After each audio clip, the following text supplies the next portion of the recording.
Okay, so right now, the Redwoods are last in the league in face-off percentage, and there's a lot of people out there that have some opinions about that and what should be going on and whose fault it is, X, Y, and Z. What I want to do is show you how competitive PLL lacrosse is and how one or two face-offs, one or two people being in a different place, one or two hard hustle plays can change the entire dynamic, especially when you're looking at, oh, the Redwoods only have 33%. That's a 3-game sample size.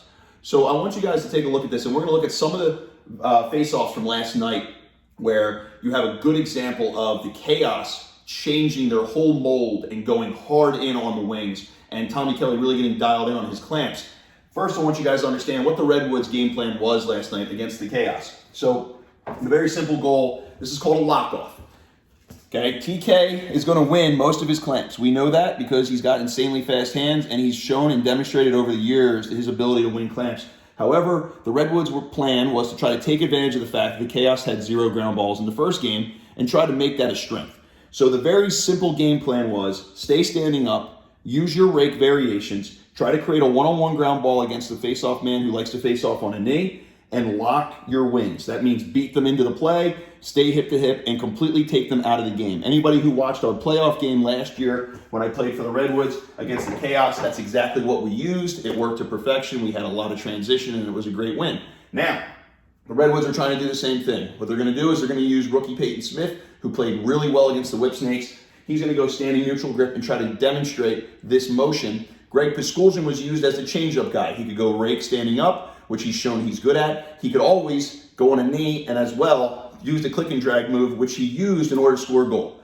So use different styles against a team that's only using one face-off guy. Now, it worked in TK's favor because it wasn't a high-scoring game. So for a face-off guy, you're actually really excited when there's not a lot of goals when you're going against 2 guys because it helps you keep your stamina, and he did a great job at that. So let's look at this game plan.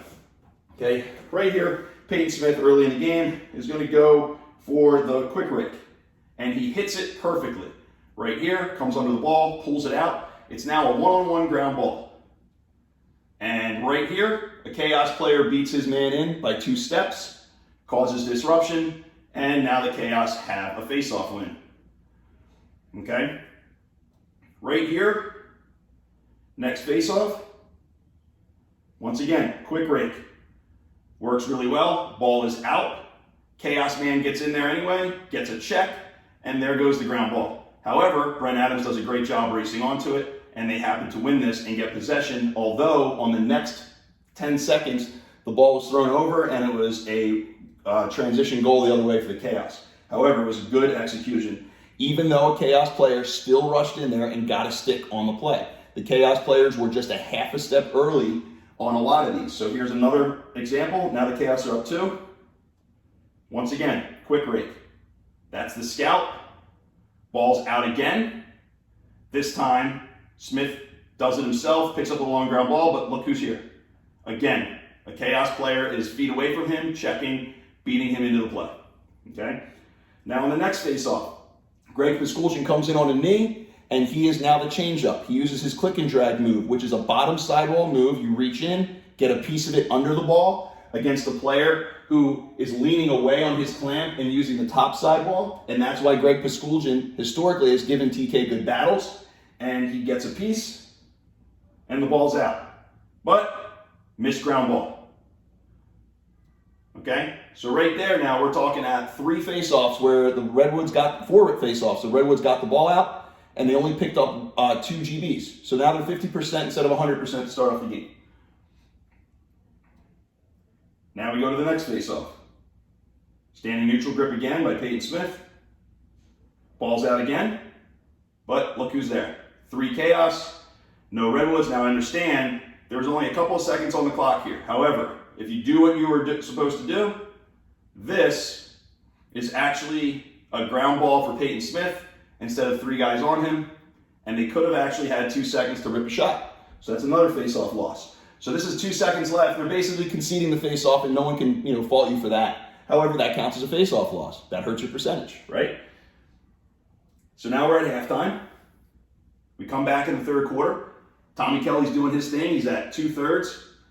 And Peyton Smith is still at 50% in battling. First face-off. Ball's out again. Crazy scrum, a couple guys laying on the ball. There's one long pole sitting on the outside, and there's 3 chaos guys within 3 yards. Another ground ball for the chaos.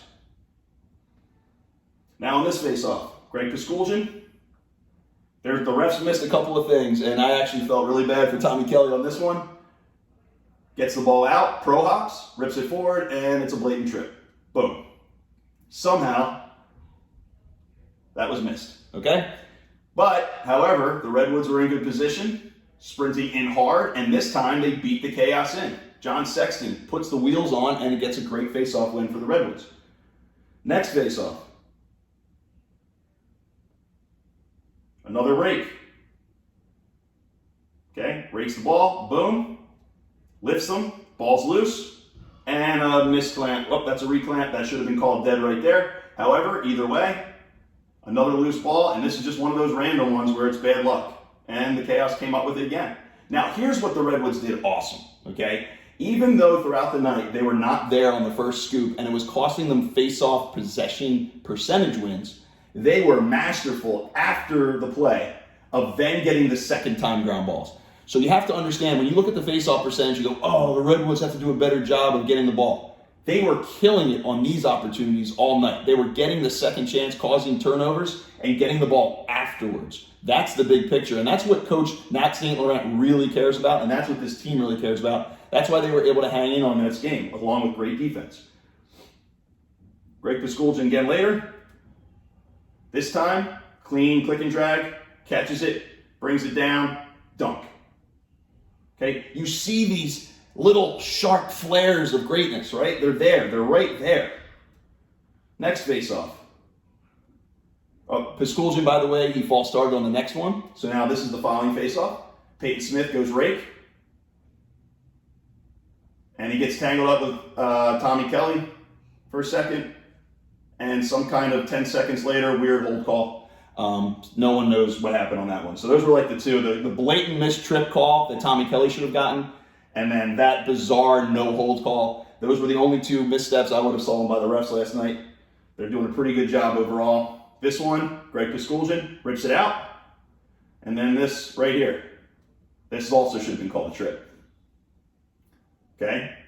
However, tomahawk chop to the head by accident on TK, got the ball for the Redwoods because there was a penalty call. So you're seeing all night, this is what was happening.